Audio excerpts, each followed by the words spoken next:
Welcome taste for tasty tries. నేను అమ్మమ్మని బాగా మిస్ అవుతున్నాను. అమ్మమ్మ చేతి వంట తిని చాలా రోజులు అయిపోతుంది కదా.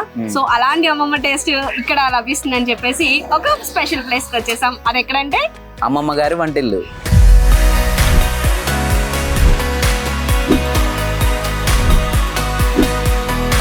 సో ఇక్కడైతే అమ్మమ్మ ఎలా చేసి పెడుతుందో అలాంటి ఫుడ్ ఇక్కడ లభిస్తుంది. అంటే ఇక్కడ దూపుడుపోతూ చిట్టి ముత్యాల రైస్ వేస్ట్ చేస్తారు. అసలు ఆ బిర్యానీ అయితే అమోఘం అని చెప్పి మంచి రివ్యూస్ అయితే ఉన్నారు. మరి ఇక్కడ టేస్ట్ ఎలా ఉందో చూసేద్దామా?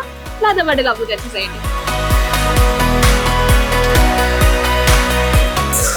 చాలా బాగున్నాయి. మనకి ఆంబియన్స్ చూస్తుంటే పల్లెటూరు వాతావరణంగా అనిపిస్తుంది కదా. ఈ black and white movies photographs చాలా బాగున్నాయి. మనకి పాతకాలంలో యాక్టర్స్ ఎవరైతే ఉన్నారో మొత్తం ఇదంతా కూడా నిండిపోయి ఉంది. ఇదంతా కూడా లెజెండ్స్ అందరూ ఉన్నారు ఇక్కడ. ఆ వైబ్ అన్నది మనకి ఇక్కడ తెలుస్తుంది అనమాట. ఫుడ్ ఎలా ఉంటుందో టేస్ట్ చేద్దాం అంటే మంచి ఆకలి మీద. సో అమ్మమ్మ గారి వంటిల్కి అయితే వచ్చేసాం. కానీ ఇక్కడ చిట్టి ముత్యాలు దుబ్బుడుపోతు బిర్యానీ ఏదైతే ఫేమస్ అన్నారో మనకి వాళ్ళది ట్రై చేయడానికి లేదు. మిస్ అయిపోతున్నాం. కానీ వీళ్ళ దగ్గర బిర్యానీస్ లో చిట్టి ముత్యాలతో చేసిన చికెన్ బిర్యానీ, లేయర్ బిర్యానీ, నాటుకోడి బిర్యానీ, అమ్మో చూసారంటే బిర్యానీ చాలా రకాలే ఉన్నాయి. సో ముందుగా మనం స్టార్టర్స్ చెప్పి బిర్యానీ ఒకటి, ఇక్కడ చూసావా సాంబార్ గీ రైస్ ఉంది, చికెన్ మటన్ ప్రాన్స్ తో గీ సాంబార్ రైస్ కూడా ఉంది. చాలా బాగుంటది. కానీ అన్ని చోట్ల ఇది దొరకదు. అందుకే స్పెషల్ ఐటమ్ కాబట్టి ఒకసారి ట్రై చేద్దాం. ఇది ఎట్లుంటది. స్టార్టర్స్ చెప్దాం ఫస్ట్. గోదావరి చేపల పులుసు కూడా ఫేమస్ అని రాశారు. సో అది ఒకటి చెప్దాము. ఓకే, ముందైతే స్టార్టర్స్ చెప్దాం. స్టార్టర్స్ ట్రై చేద్దాం. స్టార్టర్స్ లో చిల్లీ చికెన్, చికెన్ 555, అలాగే లాలీపాప్స్ తీసుకురండి.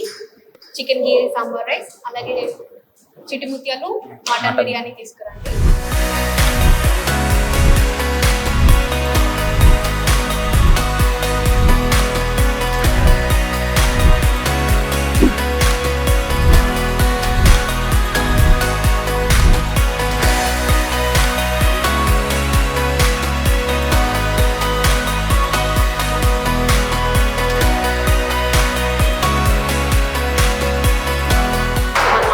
ఐటమ్స్ వచ్చేసినాయి.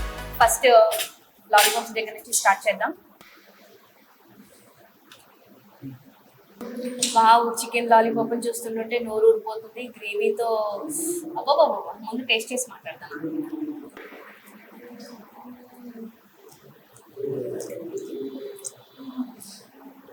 బాగుంది లాలీపాప్ టేస్ట్.